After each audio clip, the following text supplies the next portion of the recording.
Professional, నాకు anchoring కాబట్టి. ముందుగా మీడియా మిత్రులందరికీ హృదయపూర్వక నమస్కారాలు. అండ్ ఇక్కడ ఉన్న మహేష్ సార్, మల్లికక్క అండ్ సాయి వాళ్ళ అమ్మ నాన్న, కిషోర్దాస్ బాబాయ్, వినోద్ అన్నయ్య అండ్ ప్రతి ఒక్కరికి వేదికను అలంకరించిన పెద్దవాళ్ళందరికీ, అండ్ దుగ్గిరెడ్డి సార్, ఆయన ఒక నెలలో అమెరికాలో ఉంటారు, ఒక నెలలో ఇండియాలో ఉంటారు. ఇక్కడ సినిమాలు చేస్తూనే ఉంటారు, అక్కడ బిజినెస్లు చేస్తూనే ఉంటారు. అంటే ఇటు యాక్టర్గా అటు బిజినెస్ మ్యాన్గా ఈ రంగంలో రాణిస్తూనే ఉన్నారు. అండ్ స్టేజ్ మీద ఉన్న వాళ్ళందరికీ మరి ఒకసారి హాయ్, హలో, నమస్తే. మైక్ వస్తే ఆటోమేటిక్గా వెల్కమ్ చెప్పడం నాకు అలవాటు. సో మ్యాజిక్ మూమెంట్స్, కానీ ఇది మీరు అనుకున్నది మాత్రం కాదండి. ఎందుకనంటే ప్రతి ఒక్కరి లైఫ్లో మనందరం దేవుడి దగ్గరికి వెళ్ళి, దేవుడా ఏదో ఒక చిన్న మూమెంట్ తోటి నా లైఫ్లో ఒక పెద్ద మ్యాజిక్ చేయి అని అనుకుంటాం కదా. సో అలానే సాయి లైఫ్లో ఒక మంచి మ్యాజిక్ తోటి ఒక మంచి సక్సెస్ కొట్టబోతున్నాడు. ఆ మూవీయే మ్యాజిక్ మూమెంట్స్. చాలామంది చెప్తూ ఉంటారు, ఇండస్ట్రీకి వెళ్ళావు కదా సక్సెస్ కొట్టావా అని. ఏది ఒక్క స్టెప్తో అవ్వదు. సాయి ఇప్పుడు 7 సినిమాలు చేశాడు, ఇది 8వ సినిమా.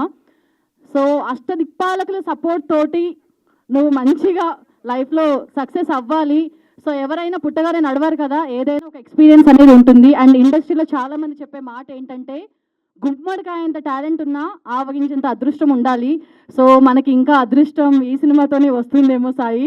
చాలామంది హిట్ కొట్టలేదు కదా, నువ్వు ఇంకా ఎందుకు నెక్స్ట్ ఇంకా సినిమాలు తీస్తున్నావు, బీటెక్ చేసావు, ఎంటెక్ చేసావు, జాబ్ చేసుకోవచ్చు కదా, ఇంత ఏజ్ వచ్చింది, పెళ్లి చేసుకో. ఇంట్లో పేరెంట్స్ కూడా అదే అంటూ ఉంటారు. అఫ్కోర్స్ ఆంటీ వాళ్ళు ఇయర్ బాగా ఫోర్స్ కూడా చేశారు. కానీ సో పర్సనల్ లైఫ్ అది ఉంటూనే ఉంటుంది. ప్రొఫెషనల్ లైఫ్లో నువ్వు తప్పకుండా సక్సెస్ కొడతావు.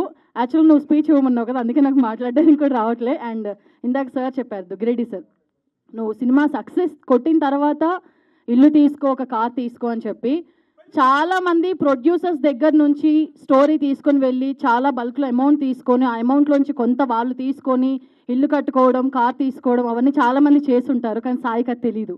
అందుకనే ప్రతి సినిమాని కూడా జీరో నుంచే స్టార్ట్ చేస్తాడు. ఆ వచ్చిన డబ్బులతో ఇంకో సినిమా తీస్తూనే ఉంటాడు. సో సాయికి ఒకసారి క్లాప్స్ కొట్టండి. ఇన్ని సంవత్సరాలైనా కూడా సాయి మీ అందరి సపోర్ట్ తోటి ఎప్పటికప్పుడు ఒక కొత్త సినిమాతో పైకి వస్తున్నాడు తప్పించి, ఈ సినిమాతో నేను లాభం చూసుకోవాలి, ఈ సినిమాతో నేను సెటిల్ అవ్వాలి అని మాత్రం అనుకోలేదు. సో బతికినా చచ్చినా ఏది చేసినా నాకు సినిమా అనే ప్రపంచం అని. అదే ఈ కష్టం మీద కొంచెం వాడికి సినిమాలో సపోర్ట్ చేయండి. సో పిలిస్తే పలుకుతే అక్కడ ఆ సాయిబాబా అయితే ఇక్కడ మాత్రం సాయి ఎప్పటికప్పుడు ప్రతి ఒక్కరికి సపోర్ట్ చేస్తూనే ఉంటాడు. సో సాయి గురించి నేను ఇంత చెప్పడానికి రీజన్ ఏంటి అని అంటే, నేను ఇప్పుడు జీ తెలుగు జయం సీరియల్లో చేస్తున్నాను. ఆయన కాంపౌండ్ నుంచి ఇప్పుడు యశ్వంత్ పెండ్యాల, కుర్రాళ్ళు, మొన్న రాజు వెడ్స్ రాంబాయిలో హీరో, అండ్ ఇంకొక అమ్మాయి గురించి చెప్పుకోవాలంటే నేను ఇది బెస్ట్ ఎగ్జాంపుల్. యాంకర్గా ఉన్న నన్ను యాక్టర్గా చేశాడు. అసలు నాకు యాక్టింగ్ అంటే ఏంటో తెలియదు. ఇందాక సార్ చెప్పారు కదా, నమస్తే సెట్జీ మూవీ లాక్డౌన్ టైంలో చేశారు. తర్వాత ఇప్పుడు ఆహాలో స్ట్రీమ్ అవుతుంది మిస్టరీ మూవీ. సో ఒక 2 మూవీస్లో నాకు అవకాశం ఇచ్చి, అండ్ ఇప్పుడు సీరియల్స్లో నేను ఇంత బాగా రాణిస్తున్నాను ఒక యాంకర్గా, యాక్టర్గా అంటే సాయి. ప్రతి మనిషి లైఫ్లో ఒక ఫ్రెండ్ అనే వాళ్ళు ఉండాలి. ఆ ఫ్రెండ్ ఎలా ఉండాలంటే సాయిలా ఉండాలి.